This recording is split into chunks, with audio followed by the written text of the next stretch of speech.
그런데 사실은 처음에는 이것을 제가 뭐 오프라인에 유통을 해보려고 뭐 백화점이나 이런 데 해보려고 했는데 지금은 별로 그런 게 없지만 그때만 해도 갑질이 너무 심했고 결제가 뭐 물건 납품하고 3달 후 어음 뭐 이런 거예요.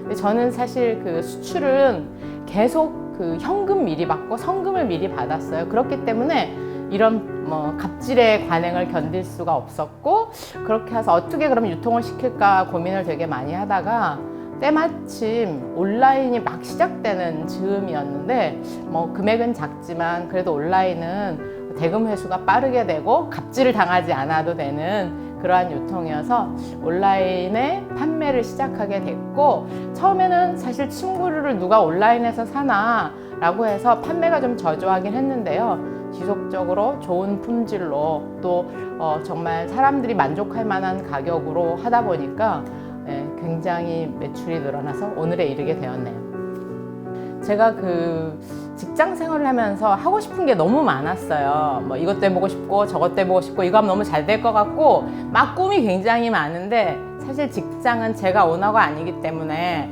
그 어느 정도 제가 아무리 열심히 해도 오너의 간섭, 오너의 결정 이런 것에서 해볼 수가 없는 것들이었어요.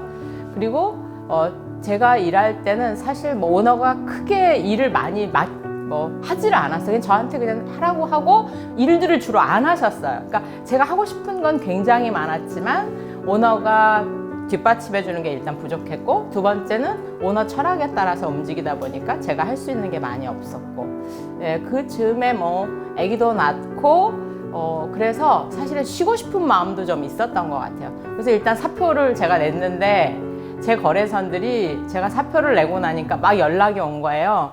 아니 도대체 네 회사에서 네가 없는데 어떻게 일을 하냐, 네가 프리랜서로 해도 좋으니까 우리 회사를 계속적으로 도와야 되지 않겠냐. 사실은 뭐 이렇게 비즈니스를 하려고 생각했던 건 아니었는데 하다 보니 이렇게 거래선들이 계속적으로 저를 따라와 가지고 처음에 집에서 팩스밀리 한 대 놓고 시작했던 비즈니스가 나중에 사업자 등록증까지 내야 되는, 등 떠밀려서 사실 사업을 하게 됐어요. 제가 하고 싶어서 한 건 아니었고, 뭔가 돈이 될 만한 것이 눈에 잘 띈다고 하나, 자연적으로 이게 보인다고 하나, 그런 게 좀 있는 것 같아요.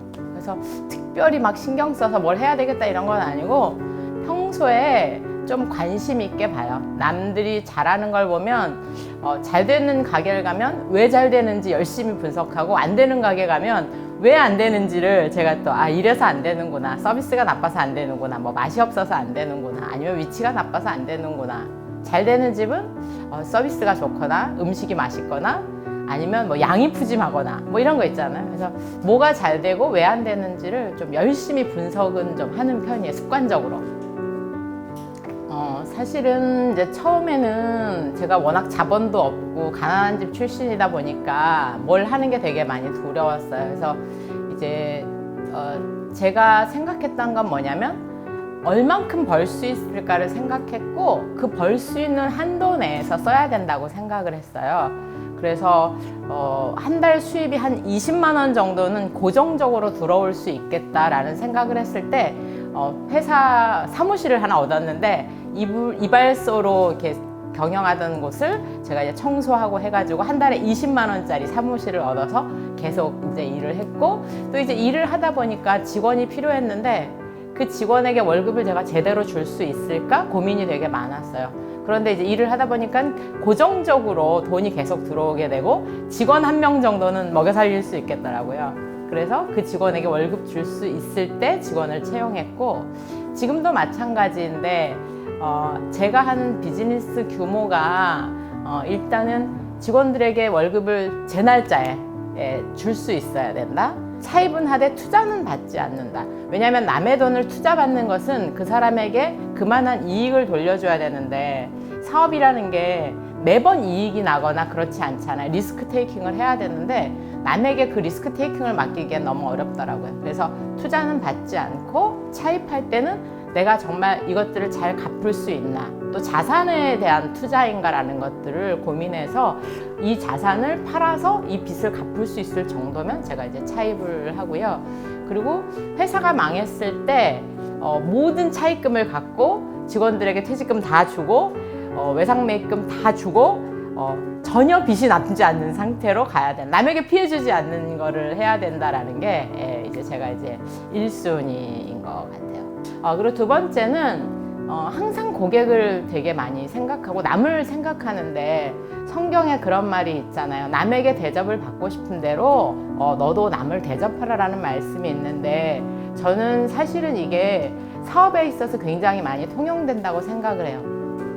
제가 이제 거래선하고 일을 할 때는 어떻게 하냐면 거래선이 가장 필요한 게 뭘까를 굉장히 많이 생각해요. 그래서 제가 유럽하고 거래할 때는 유럽에는 사실 아시아랑 거래하면서 제일 난점이 뭐냐면 시차였어요. 저는 유럽이 이제 오후 3시쯤 일을 시작하는데 오전에는 제가 중국이랑 거래선에서 일을 하고 오후 3시에는 유럽이랑 일을 하면 거의 일이 언제 끝나냐면 새벽 한 2시쯤 끝나요.